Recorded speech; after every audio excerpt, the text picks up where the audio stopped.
All right. All right. So we're being recorded now. Okay. So my name is Curtis Gosser, and I'm the curator of exhibits here at the Hastings Museum. And my name's Becky Tiedemann, and I'm the Director of Public Relations and Marketing here.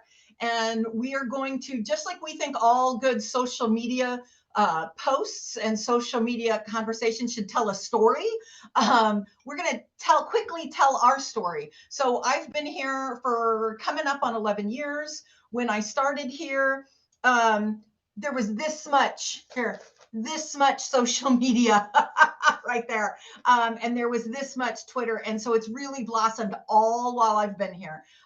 Curtis was hired. I hired him probably 2 years after I got here. He started as a part-time graphic designer, and since then has been promoted. He no longer works for me. We are colleagues, and he is our curator of exhibits, but he retains, out of necessity, if not the title, then the duty of kind of our graphic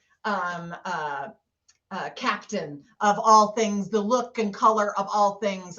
So we are both communicators. I am the big circle that is mostly words. He is a circle that is mostly images. And then of course we do a little bit of each.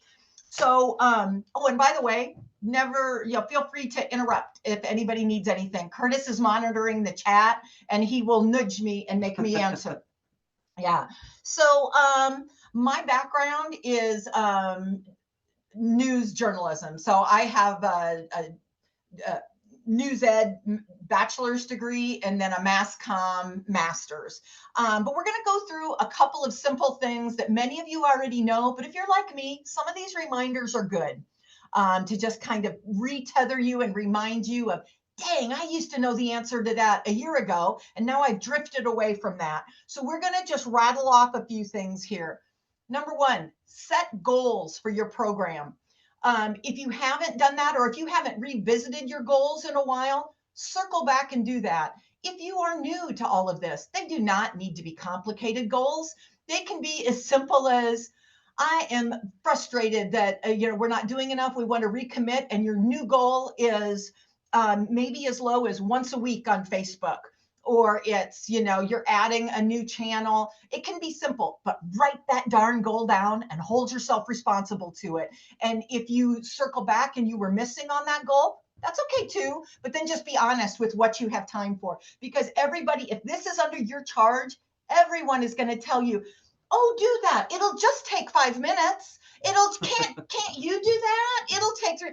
And you know what? Sometimes we can and sometimes we can't. So just, document that. After set your goals, understand your audience. Number 2 is understand your audience.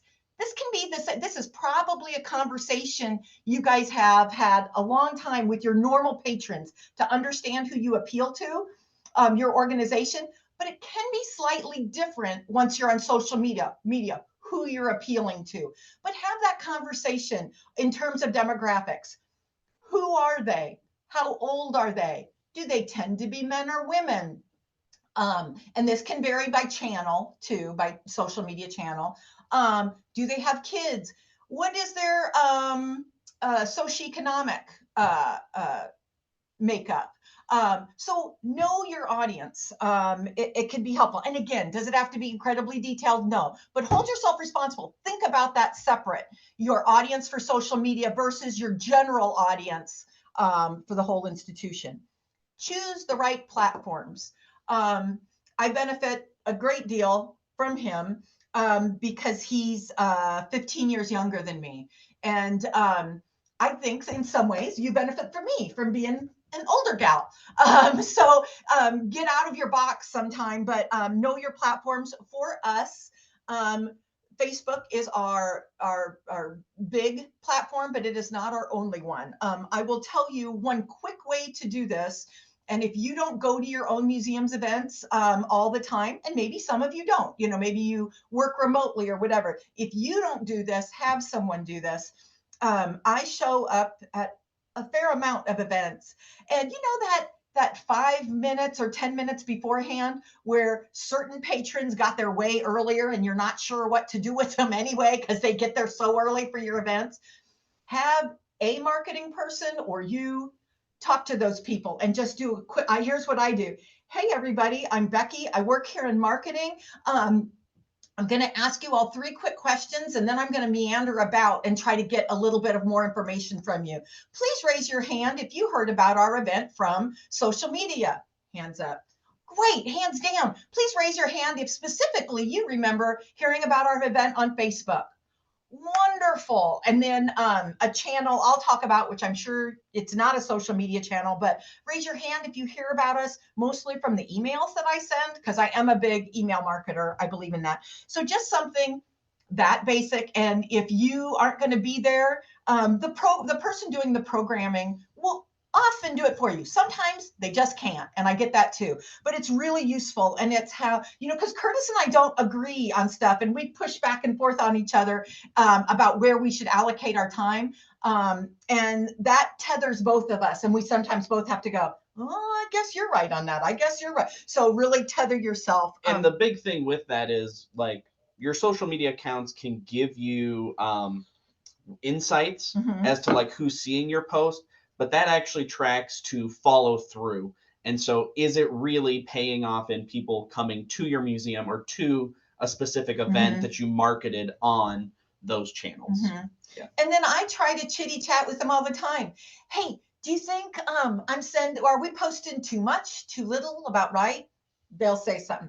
Then I'll say, do you feel like I'm always thumping on events and you wish I just gave you some fun facts more often? And usually take their first thought, that they shoot out with is often what they really feel. So let's see. Choose the right platforms. I just did that one. So we do several platforms, but Facebook is our main one. Go ahead. Did you want to add to that? Okay. The next one is identify your competitors. You want to do this just to kind of monitor how they're communicating, because they could be changing your audience's expectations of how organizations should be talking to people. But yeah, I'm sure you all do this already. This is just a reminder. Check in. And I would say check in with your competitors and check in with the people with the most following in your area, whether or not they're your competitors, just because they can be defining what's expected of social media. And here shortly, I'll show you how you can actually do some of that on Facebook in particular. Let's see. The other thing is, especially if you're a beginner, but we really recommend to bulk create content. And all that means is you'll save time, you'll be more efficient if you identify 5 posts that you need coming up, and in one sitting, you write all 5 of them and kind of put them on a calendar. This relates to one of my very next button, which is try to work at a calendar. This guy does a better job of that than me. I'm more free flowing and I'll do it when I can. I'm telling you, I'm getting there. I mean to do that. And even if you don't, like Curtis and I both work on it, even if you don't have somebody who works on it with you, if you have a buddy in any way that you say, hey, even though you're not going to post anything, follow everything, because I need a second opinion. I need someone to say, did I post that too much? Or man, and then ask them, do you know the ticket price for that event? And if they don't know, that's great basic feedback for you. So have a buddy who looks at your stuff, even if your organization is too small to have like we do. It's social media is maybe 20% of what I do. Yeah. It's maybe 20% of what I do and 10%. Yeah, maybe 20 as well. And maybe 10 to 20% of what he does. But it is great to have 2 people. And not only that, but to find your mistakes, because I misspell something or we get a price wrong. And so our visitor services, who are the ones that are taking that information and checking people in and have their finger on that pulse, to have them looking over our social media and going, oh, wait, that was supposed to be $10 instead of 5. So you can get in and fix it before, too many people see that. As much as possible, we try to run our social media like we run printed documents and have always 2 sets of eyes on everything before you hit send, but you know what? It can't always happen. And so actually one of the things that I have on my list here for you, because those were my top bullets, but another just concept I wanted to share with you is embrace your mistakes. Here's the deal. This is a fast setup. It's a the way social media works. It's not like a printed document. It doesn't have that many eyes on it. You're going to make mistakes. They're going to get through at a higher percentage than on your printed documents. Find a way to still hold yourself to a high standard without beating yourself up too much, and know when to let it go. If it's punctuation that you got wrong, let it go, because to correct it and repost sometimes will ruin the growth of something. But like you said, if it has to be fixed, it's something that's going to cause your front desk team problem, address that then. You want to look at some graphics? Yeah. All right. We just loaded 3 graphics that we wanted to talk to you about.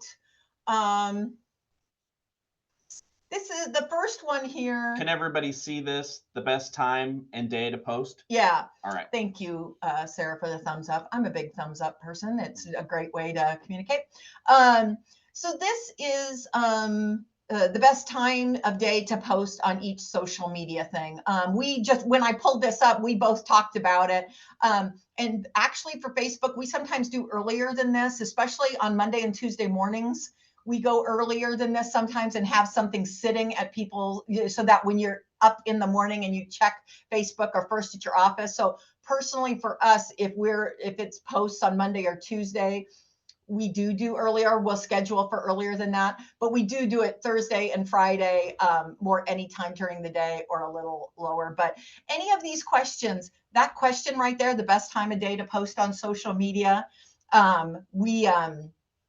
you can just Google any of those questions that you have. So feel free to do that. Do you want to add anything? Yep. And more than posting at specific times, I would say limiting how much you're posting.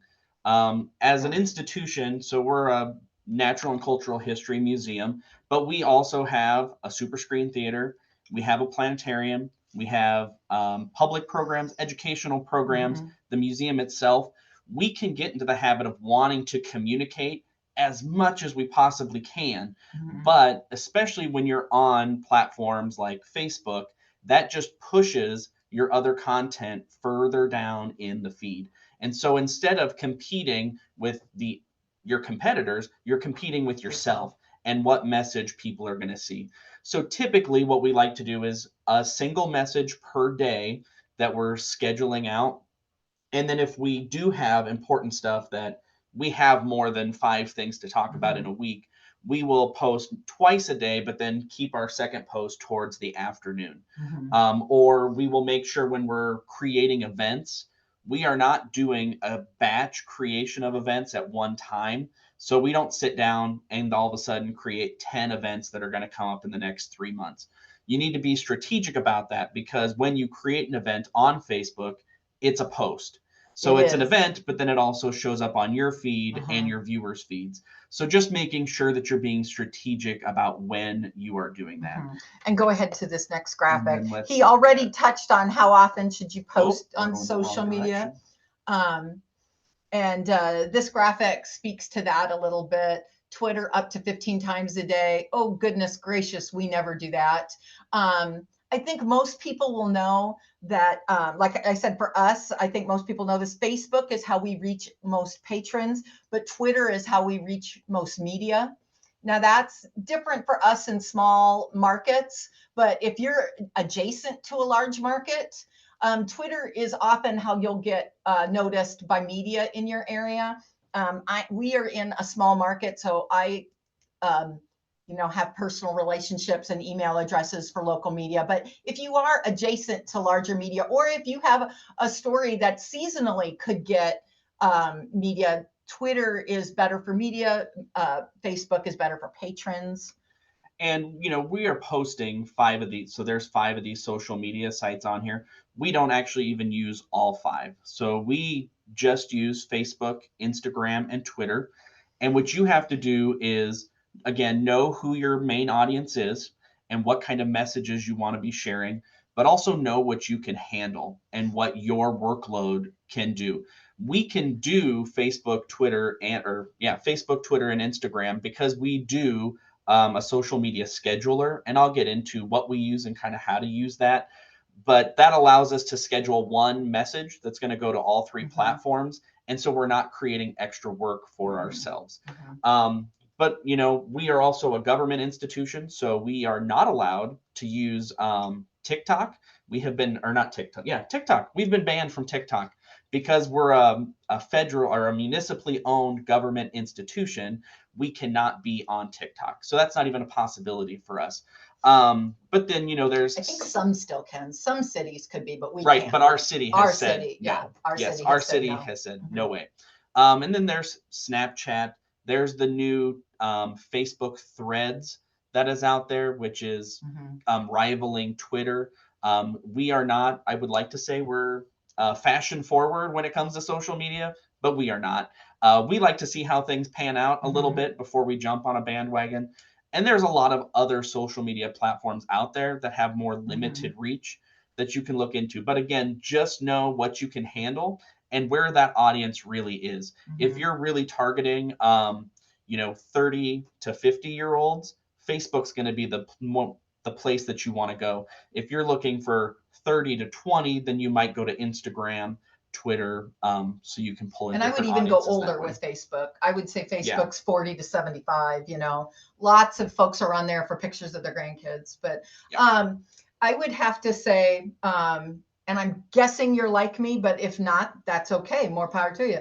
But all of our social media is, we know we have a million cool stories to tell, and all of our marketing is all of this food. Our plate is too full, and it's our jobs to make sure it's grapes and pieces of rice falling off the plate and not a T-bone. So we make sure, we know our plates are too full. Everyone admits that, our bosses admit that, and we just do our best to try to make sure that the stuff we don't get to is the less important. Yeah. And one more quick one here. Go ahead, Curtis. I did. Oh, you want that one too? Is that not the one? Oh, no, I just mean if you want to talk about it, because you're better at hashtags than me. Oh. And you remember them more. Yeah. So hashtags are something that you can include in your social media post, and it is definitely not something that is required by any means. It's just another way for visitors to come across your material. But hashtags really allow, so if we have an event coming up that's all about nature and we hashtag nature, people interested in that topic can browse that hashtag and find your post that way. Now, that being said, those are reaching much larger geographic audiences. So they're people that might not immediately transfer into a visit to your institution, but it could get you a follow and increase that audience that you're reaching on social media. Hashtags are especially useful when you are wanting to communicate, not buy into this program or visit us today, but when you're communicating a general theme or a message, or you're wanting to do educational posts where you're just wanting to get it out there and say, hey, we have this artifact that you might be interested in, or we have these selection of old photos that we want to share with you, and they could reach that larger audience. So it's more of that creating a brand and getting viewers just to see your online content more than becoming visitors or joining a program. We are 20 minutes in now, and I was going to hand over to Curtis now to, what was your next section? Some scheduling. He was going to talk about scheduling, but I do, just because I used to work in a classroom. Please enter in the chat or raise your hand now if there's something you're worried already we're not going to get to, or if we're already on a path a little to the left or right than what you were hoping to hear today. We are happy to adjust. It's not a large group. Or so if you just have any questions, or if you have any questions over what we've covered so far, I'm just going to pause here for 30 seconds to let people either type something into the chat or just share back. So Jennifer says, has anyone have experience with Telegram? I do not. And no, I don't know that I've even heard of Telegram. Sarah, do you by any chance? Nope, she's nodding too. Nope. Jennifer, what is Telegram? Um, it's more. I think I don't really know a whole lot about it. I've never been on it, but I know it's more international. So I don't really know how much it would help. But I was thinking about it because I was actually talking to my stepmother this morning, and she mentioned Telegram and how it was really useful for like sharing video and things. So, I'm really myself personally, I'm really only on, Facebook and Instagram, but I was just wondering if anybody else had any experience with that, if it's something worth pursuing or if it's just something that's not even worth looking at. I think from what I know about it, it's more popular internationally than here in the US, but Mm-hmm. I That's just didn't something know I'll if it was. definitely look into because I haven't heard about it, I but haven't either. I am intrigued. Mm-hmm. And Threads, we'll probably get there just because of the interactivity. We just haven't jumped there yet. But just being a city-owned entity, people aren't ever looking for us to be early adopters. Right. They want us to be early adopters on our programming in terms of really cutting edge programming and what films we pick and exhibits. The way we communicate, they are really kind to us and give us a little bit of headway. They don't, yeah. So Yeah. we're not in a big rush, but we're pretty sure we'll get there in not too much longer. Mm-hmm. All right. So, any other questions before we go on? No. All right. So I kind of want to talk about scheduling a little bit just because of how much of a time saver it is. And there are a lot of free options out there that you can use where you're not having to buy into any sort of premium package. In the past, we have used one called Hootsuite. They changed things a little bit and really limited on their free package how much you could schedule out. So we have switched over to one called Buffer. And it's just an online platform. But what it allows you to do, and you can see here on the screen, this is my scheduling calendar. But you can link whatever social media accounts you have. I am not sure if it allows you to do. So here's all the ones that they allow you to kind of link to. So YouTube, TikTok, Facebook, Twitter, LinkedIn, Pinterest, Shopify. So these are the ones that they allow you to link to. We just do our big three. Um, but basically, what we try to do, and I say try because we are not successful in doing this, but is scheduling out at least one post a day. Ooh, and I don't know where I have gone to. We're just delayed. So you can see this works as by day and then by time, so you can figure out what time you want to schedule those. And you can schedule photos, you can schedule video. But it just really helps us keep things organized. Now you'll see this is from last week. I was doing pretty good about scheduling. Over last weekend, we had a big event, Kool-Aid Days. You may have heard of that. So we had that going on at the museum. So I actually purposefully did not schedule anything on Saturday because we knew we would be doing a lot of, hey, people are here, people are doing fun things, and doing in the moment shares to our social media accounts. And so that message would just get lost if we were sharing it out there on Saturday. But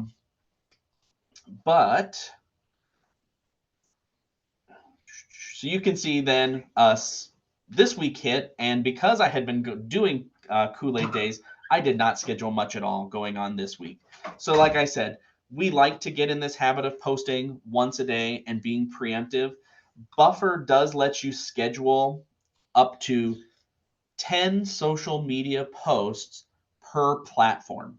So basically, what I can do is schedule out 10 days for all three platforms. And when I do go in to schedule a post, and we'll just create something for the heck of it, it allows me to type in my custom message. I can add media.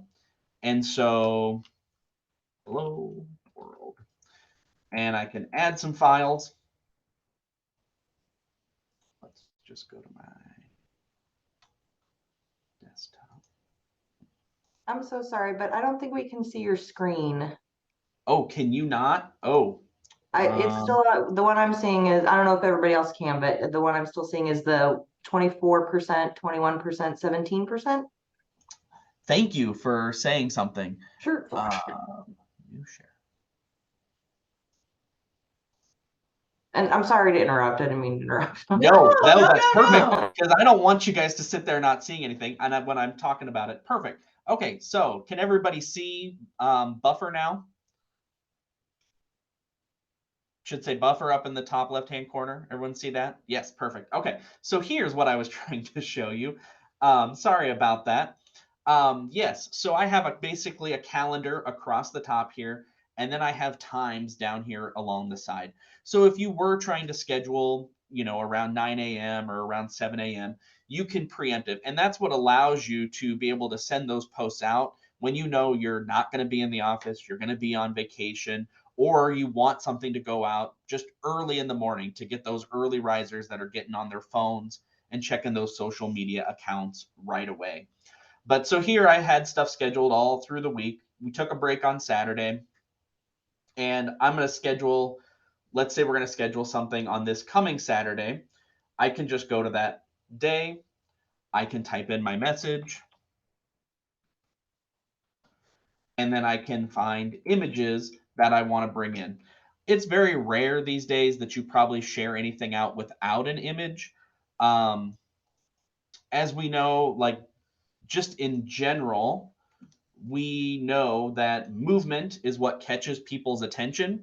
And so videos are becoming just more and more what people are seeing. That's what people are paying attention to. It's what's catching people's attention, but images as well.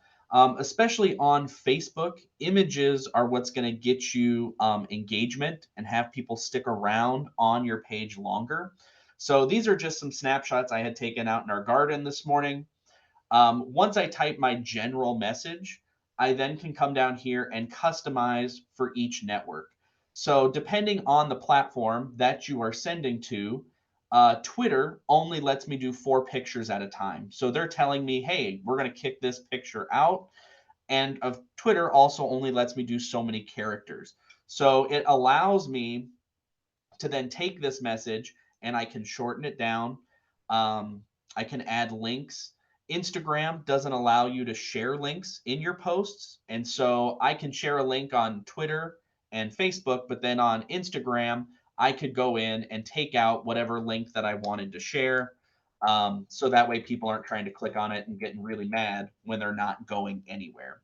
And then over here on the right, you can actually see what that post is going to look like, a little preview of on that platform. So here's my little collage that Facebook is going to make for me when I'm scheduling that post out. And this is what it'll look like on Twitter when I'm scheduling that out. And then I can go and I can schedule it to post, or I can usually pop this down and I can also, or here, nope, I'm going to get out of this. I can also just go here and create posts, and then I can make a post that I send out right away. And so you kind of have that multiple options for scheduling. Are there any questions over scheduling or best practices? Ask how many people. Oh, yeah. Yes, Sarah. So what have you, okay, sorry. Buffer versus the Facebook Meta Business Suite on scheduling and creating posts. Have you found that one is superior to the other? Obviously, you use Buffer. Is it easier to use? Do you think it's more user friendly? I find Buffer to be more user friendly, but Buffer also allows me to schedule outside of the Meta suite. So for scheduling on Meta, I'm pretty sure I could be wrong because it's been a while since I've used it, but you can only do Facebook, Instagram, and now Threads. I'm pretty sure you can Yeah. also schedule then out to Pinterest or YouTube, anything like that. So that's the big reason. Or Twitter. Right, or Twitter. And I'll be honest, we send posts to Twitter, but we don't do a lot of engagement on Twitter. We don't see a lot of people engaging with our posts on Twitter.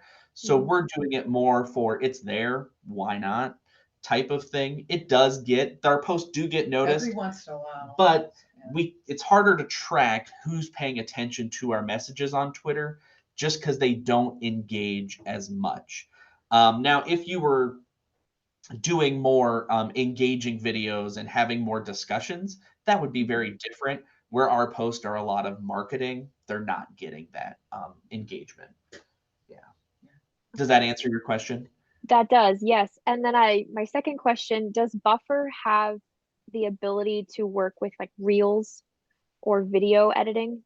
Yes. So Okay. when I schedule to Instagram and Twitter, both of them force me to only do 30-second videos.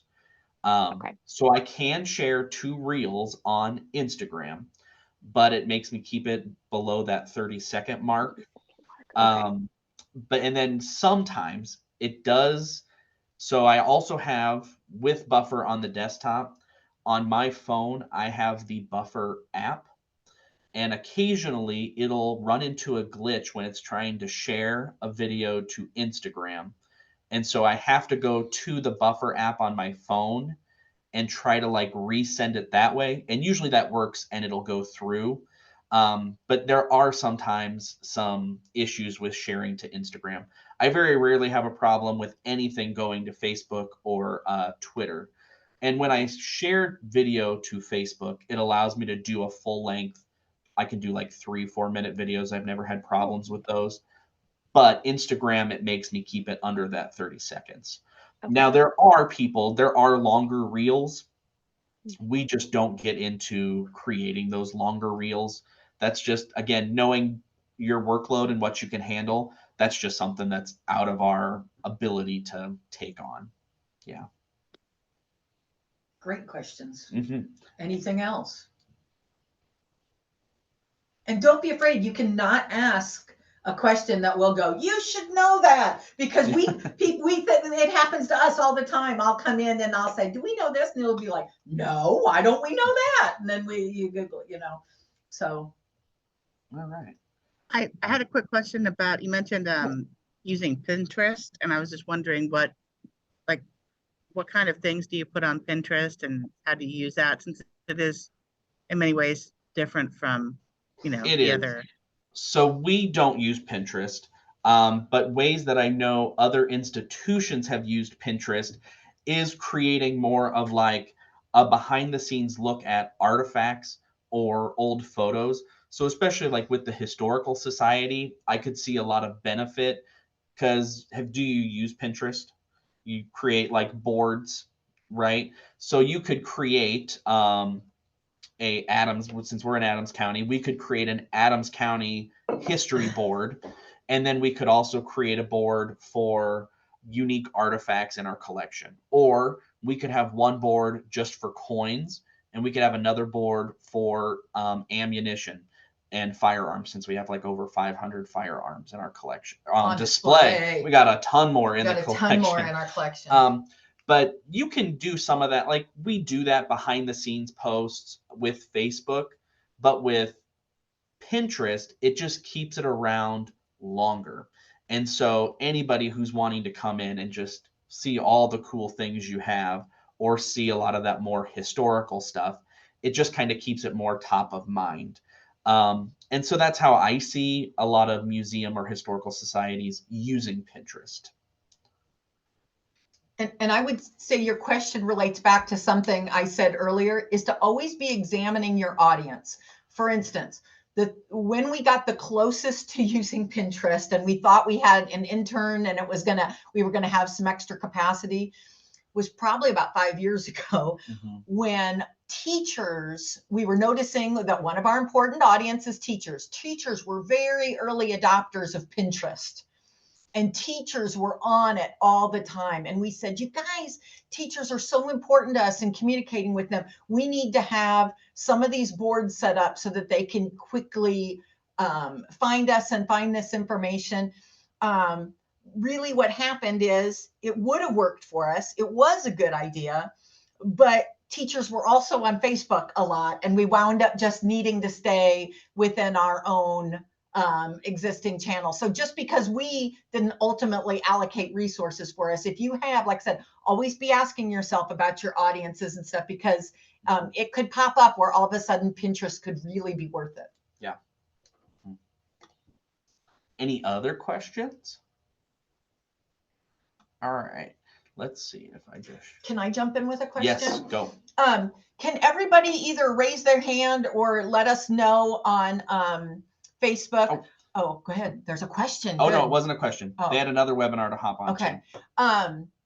When you're using Facebook, are you promoting your posts? Are you promoting at least a section of them? Like, give me a thumbs up if you promote at least 10% of As your in posts. pay. As in to pay. promote. No. Oh, okay. I am going to, and you can tell me no if you want, but I'm going to be a cheerleader for promoting posts. And even if it takes you 6 months or a year, get a budget for promotion. It makes no sense for them to be paying your salary and saying, hey, yeah, we commit to this. It's important that we're on social media, whatever. And then to cut you off at the knees and give you no budget for promotion. And here's the good news. If they start you off with an annual budget of $500 or even $100, that's way better than nothing. And it has to do with Facebook's algorithms. Even if you give something a $5 post, it can help it get over a hurdle and get your message running. So, and of course, experiment yourself. But I strongly recommend that you start asking your organization for a budget to promote. We did not promote at all. Let's see. So I've been here. I think we've paid as long as I've been here. So about 9 years. The first year was little. Zero promotion. And then that very next year, literally all I did, I mean, if I gave something $15, that was a big promotion. But now there's a few things I'll give a $50 bump to, but I'm still frequently at $10 and $15. I want to kind of show you, we can show you some of the differences between things that have been promoted and things that have not been promoted. So here are some of our posts that we have sent out. And like I said, this one wasn't. So this post, wow. Can everybody see my Facebook screen? Yeah, we can. Okay, I just want to make sure I was actually showing you the right screen. So our post about Kool-Aid days, those naturally get a lot of engagement and they reach a lot of people. We don't have to boost that. But like we have a Hollywood movie coming up. That's something that we need to get butts in the seats so we can pay for the movie to actually be here. So those are definitely things that we promote. And you can see doing a post here where we've boosted it, how we get a much higher reach than something like our banner change from yesterday that we did nothing with. And so you can definitely, here's another post that we promoted that we can see the definite benefit to promoting those posts. Not only is it reaching 3,000 people, but it's getting like 200 engagements on there. And so we definitely see a benefit with promoting those posts. Let's see. What else? I wanted to jump in there and advocate for that. We are at 11:11. So we've been talking at you for 40 minutes. Should we take a quick break for questions again? Anybody want to make sure we address something? Let me tell you a little bit more, maybe if some of you are new to promoting. Some of the things, I have several audiences that I can now quick promote from. I have a quick one is people who like your page. Then there's people who like your page and their friends. Sometimes that's good, but sometimes those friends are way out of your zone in terms of, because so many people have far-flung family in there. So and then you can mark it to just, 20 miles or 50 miles. When I do movies, I tend to stay within 30 miles, but when I do our tours, I have some now that are 150 miles, or I drop pins on a map and do, bubbles around those. Women follow us a lot more, but if it's hardcore history, especially if it's guns and war history or World War II. I always make sure that who I'm promoting to includes the fellas. Any questions about how you'd get started in promotion? And Cassie, yes, when we say Oh. promoting, we do mean boosting. Yes, sorry about that. That is what we mean. Mhm. Yeah, and again, promoting can start, I mean, an experiment, because what's right for us might not be right for you. Right. But based on how the algorithms work now, it's almost always, if you've got, like I said, even if you start with $100 a year and pick 5 things that you give a $20 boost for, I'm willing to bet you $5 that's going to be $100 well spent. But also, make sure you're being conscious of what you're promoting, because if it's just general awareness, we don't boost that near as much as if it's an event, a ticketed event that we want butts in the seats, or we want people in the museum. Stuff with words. Yeah, stuff with words. Graphics. Oh, that is something to definitely pay attention to. When we boost post, let's go to our feed here. Something like Mission Impossible here. Oh, I'm probably not sharing my screen, am I?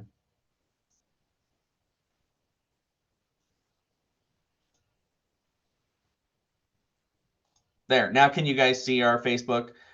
So stuff that has a lot of text on it, Facebook does not like that, and they will prevent your post from being shared out. I couldn't boost that if I tried. Right.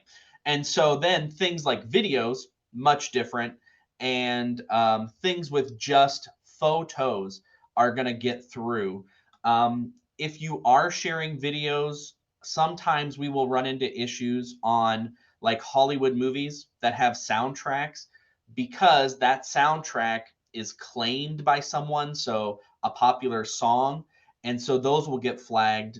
It'll But tell we can us usually appeal, and it's fine. yeah, but- and I encourage you, if your posts do get flagged, to appeal that, because usually they'll relinquish control. And it's how you learn. Yeah. Yeah. On our Facebook, something else that we do, we are part, if you can see over here, here are some of, we are part of a group called Hastings NE What to Do. And there is another group that we are part of, Hastings NE events, Hastings NE only events. And so we joined those as the museum, so we can share our posts to those groups that would have a special interest in us. Sarah's And got a Sarah, I question. think you have a question. So when you said that Facebook doesn't like text, is that text on the image or Yes. text Yes. in the Text Okay. on the graphic or Mhm. the image. They Okay, see so- that as, I don't know why they don't like that exactly. I think a long time ago there wasn't a long time ago is like when we started. Yeah, so sorry. But I think something in political ads triggered that, and now they're much Oh. harder on images. If it's a little bit, you can still get away with it. But I think it's just trying to build the algorithm to have more to do with true photography than, yeah. So I don't know exactly why, but it exists. Okay, so you can still boost the post, but it just doesn't do as well. Is that Yes, some will not do as well because it'll like Okay. slow it down. But then there's other posts that it just will not share at all. really? Okay. Yeah, and we'll be puzzled by it sometimes. We'll say, "Hey, that thing yesterday you told me to boost, they never did let me. I tried 3 times and I appealed," and he'll be like, "No way!" And I'm like, "Way!" And we just figure it out. Yeah. Okay. And then the posts that you do boost, like the ones that you were showing as examples, could you see a difference in like uptick in, I don't know, scheduled tours or patrons coming through? Like, can you see the physical results of boosting those posts? Absolutely. Absolutely. Okay. Yeah. In fact, I'm a big email marketer, Mhm. which means I'm constant contact is the one I use for a very specific reason, because it's the only one I can use to work with our ticketing software. But we sometimes will make a clean drop either on email, the constant contact for ticketing, or on social media, so that we can tell where the bump comes from. But sometimes we'll get people downstairs going, "Did you just do something because our phones are ringing up. The front desk will go, what did you just do? Because it's working, you know? So yeah, we sometimes have a very direct, yeah. And Facebook making an event versus just a regular promotion. I think I tend to do most of the events. Yeah. And he does all of the video. Yeah, but and then always have a place to land on your web page if you want. Does anybody have only a Facebook page where they don't have a web page at all?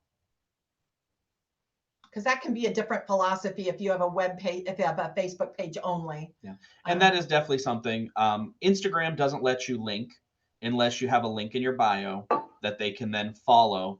But on Facebook and Twitter, almost every post that you do, you should link back to your website. And that way you can have that follow through where they can get more information, especially if it's an event where they can go for more information. Because not only does that help you, because on Facebook, right, they're going to show you your post reach. Well, that just means how many feeds it dropped into. It does not tell you how many people just scrolled by and did not pay attention. But your engagement score, where you're having people click your photo to look at it bigger or clicking on a link to then go to your website, that's going to tell you how many people actually paid attention and interacted with that post. Cassie asked, do you find more interaction with your post page when you are also interacting more with other organizations' content? Or do you focus mostly on promoting? I will say, being a city entity, we do not interact with other people's posts almost at all. If we are other organizations' content, right, yeah. So we do not promote anybody else's. But as a general like rule, co-host, right? If we co-host it, so if we have a Tree Jamboree coming up in October, and we're partnering with Project Wet, the Nebraska Forest Service, the Nebraska Extension Office, we might interact with their post, like their post, and share that because that is helping us. But if it is not directly related to our mission, we do not interact or share with that. Being a city institution, it muddies that water with who is the city really promoting and helping, and we liked this person's, but we didn't like this person's. So that can get messy. But also, I would really strongly suggest to really monitor who you're interacting with so it's very closely related to your mission. And another thing, a reason why we probably don't share as much is because we have so much going on that we don't have room in our feed to be sharing fun tips on how to grow your garden. Like, we have so much that we need to promote ourselves that we don't do a lot less with other people's content. I would like to say that I think every single organization, historical societies and Kearney Children's Museum and Bone Creek, I'm guessing that you guys are like us in this way. I bet you have a minimum of 25 households that love you, that think you do the best work and that you are vital to your organization. And I would say this, don't be afraid via email marketing or in person or on social media to say to those people, share our stuff. Just keep reminding them, because people want to do stuff for you. And a lot of people don't have extra money, or they can't always show up to do things. But ask on social media, but ask in emails. And when you're in person, say, do you want to know one of the easiest things you can do for me is share my posts when you see them. And they'll start doing it. I bet we used to have about 3 people who were compulsive about it every time, and they had big feeds too. And if you get a couple of social media warriors on your side, it can be great. Yep. Because that kind of sharing growth ticks up faster. So don't be afraid to just ask. It can help. And we are getting close, Curtis. Yes. Any other questions? These are all great questions. Anything else you guys just want to know about that we haven't touched on yet? No. Sarah, I bet your teachers in school loved you. You're a very active, yeah. You're like, yes, you probably raised your hand when you were in school. See, she did. That was But her. That was me. I always raised my hand. Yeah. Well, gosh, you guys, thank you so much. Anything else you want to, by the way, oh, yes, go, Sarah. Okay, so when you boost a post, do you post it and then boost it right away? Or can you go back and say, I have a post that's 3 weeks old. Can I go and boost it? Is that still That's effective? a funny thing. Go Yes, ahead. you absolutely can. Yeah. Yeah. Okay. Yep. Especially if you see that it already was growing faster than you thought. You were like, woohoo, I must have had something there. And you can go back and boost it. But typically, he and I talk and he'll even holler out, I had time to get that. That's on there now, Becky. That's on there. Boost. And so I'm like, yes. Sorry, I'll get back to it. But you can do both. Mm-hmm. And also, we should say we only do promotions on Facebook. It's just we've never really gotten into the water of promoting on Instagram or Twitter. Like I said, on Twitter, we just don't have that kind of engagement, so we don't put our funds there. We just see the most return on Facebook when we're doing promotions. You know, our diehard patrons that show up at a lot of things are 40 plus. And not totally, we try to be hip and cool. We try to be hip and cool. We have things like Spirits and Interesting People is an event that we do where we book these people with cool careers and hobbies. And then we have cocktails too. And it's like an event. We try to get out of our box on that one. And you lean into Instagram more on that. But it's, to us, if we're mostly talking to channels that are 40 plus, that's not wrong for us. That's why I still advertise in the newspaper too sometimes, because we don't abandon print, because a lot of the people who the museum is important to in this community, they're still newspaper readers. So yeah. Oh, everyone was so polite. And thanks so much. And we know that this is just all what we really know is what we do. So if there's something that we said that you're like, I'm not sure that's right, it could very well not be right for you. So go ahead and double check us. But this is what's working for us right now. Yep. And if you guys have any questions after you leave here, feel free to contact us. I mean, we're always willing to answer questions. And even though you might be our competition, we like to help out fellow nonprofit institutions. Yes. Yeah. Go NMA. Yeah. Thanks, everybody. Thank you.